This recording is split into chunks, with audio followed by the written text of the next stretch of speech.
कि अब देश में लोकसभा के आम चुनाव होने का भी समय बहुत कम ही रह गया है और यदि इस चुनाव में पार्टी के लोग मेरे दिशा निर्देशों के मुताबिक चलकर व रात दिन कड़ी मेहनत करके अपनी पार्टी का बेहतर रिजल्ट ले आते हैं तो फिर यही इनका इस वर्ष मेरे जन्मदिन का खास तोहफा भी होगा।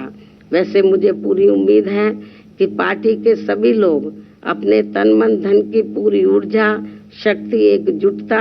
तथा आपसी भाईचारे के साथ मिलकर लोकसभा का ये आम चुनाव पूरी दमदारी के साथ ही लड़ेंगे और केंद्र की सत्ता में अपनी प्रभावी भागीदारी भी सुनिश्चित करेंगे। इसके साथ ही इस चुनाव को लेकर यहाँ मैं ये बात भी फिर से स्पष्ट कर देना चाहती हूँ कि हमारी पार्टी देश में जल्दी ही घोषित होने वाले लोकसभा के ये आम चुनाव यहाँ गरीबों एवं उपेक्षित वर्गों में से विशेषकर दलितों, आदिवासियों, अति पिछड़े वर्गों, मुस्लिम व अन्य धार्मिक अल्पसंख्यक समाज के लोगों के बलबूते पर ही पूरी तैयारी व दमदारी के साथ अकेले ही लड़ेगी और इन्हीं के बलबूते पर ही हमने सन 2007 में यहाँ आबादी के हिसाब से देश के सबसे बड़े प्रदेश उत्तर प्रदेश में अकेले ही चुनाव लड़कर फिर अपनी पार्टी की पूर्ण बहुमत की सरकार भी बनाई थी। इसलिए अपने इस अनुभव को भी खास ध्यान में रखकर हमारी पार्टी लोकसभा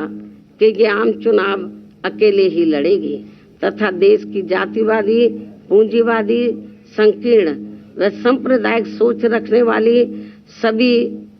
विरोधी पार्टियों से अपनी दूरी बना के रखेगी। अर्थात हमारी पार्टी यहाँ किसी भी गठबंधन व पार्टी के साथ मिलकर ये चुनाव नहीं लड़ेगी। इसके साथ ही यदि ये चुनाव सन 2007 में यूपी विधानसभा के हुए आम चुनाव की तरह फ्री एंड फेयर होता है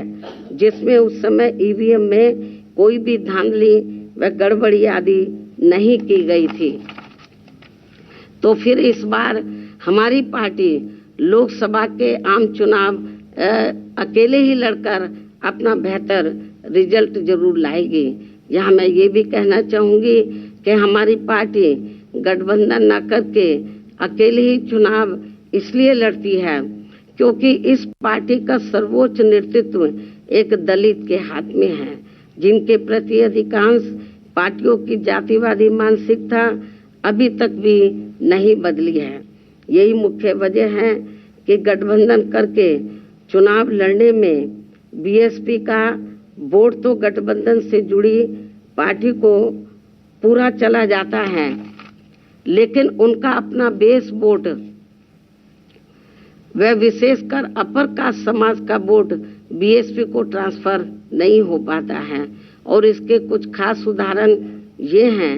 कि यहाँ यूपी में सन 1993 में हुए विधानसभा के आम चुनाव सपा से गठबंधन करके लड़ने से बीएसपी की केवल 67 सीटें ही जीत कर आई थी जबकि सपा को इसका ज़्यादा लाभ पहुंचा था। उसके बाद सन 1996 में बीएसपी ने यूपी में हुए विधानसभा का आम चुनाव कांग्रेस पार्टी से गठबंधन करके लड़ा था जिसमें पार्टी की केवल 67 सीटें ही जीत कर आई थी और इस चुनाव में भी कांग्रेस पार्टी को ही ज़्यादा फायदा हुआ था। तो तब फिर बीएसपी ने यहाँ सन 2002 में विधानसभा के हुए आम चुनाव अकेले ही लड़ा था जिसमें पार्टी की पहली बार यहाँ 67 से बढ़कर लगभग 100 सीटें जीत कर आई थी जिसमें 2 हमारे विधायक सिंबल ना मिलने की वजह से समय से इंडिपेंडेंट जीत कर आए थे। उसके बाद सन 2007 में यूपी में विधानसभा के हुए आम चुनाव में बीएसपी ने फिर से अकेले चुनाव लड़कर यहाँ अपनी पूर्ण बहुमत की सरकार भी बना ली थी जबकि उस समय ये चुनाव ईवीएम से ही हुआ था जिसमें शुरू में कोई धांधली व बेईमानी आदि नहीं हो पाई थी। साथ ही यहाँ लोकसभा आम चुनाव में व देश के अन्य राज्यों में भी अकेले चुनाव लड़कर खासकर वोट प्रतिशत के हिसाब से पार्टी की काफी अच्छी स्थिति रही है। लेकिन पिछले कुछ वर्षों से अब हर चुनाव में ईवीएम में काफी धांधली व बेईमानी आदि हो रही है, ऐसी ये आम धारणा है, जिसकी खास वजह से अब हमारी पार्टी को भी यूपी सहित पूरे देश में काफी कुछ नुकसान हो रहा है।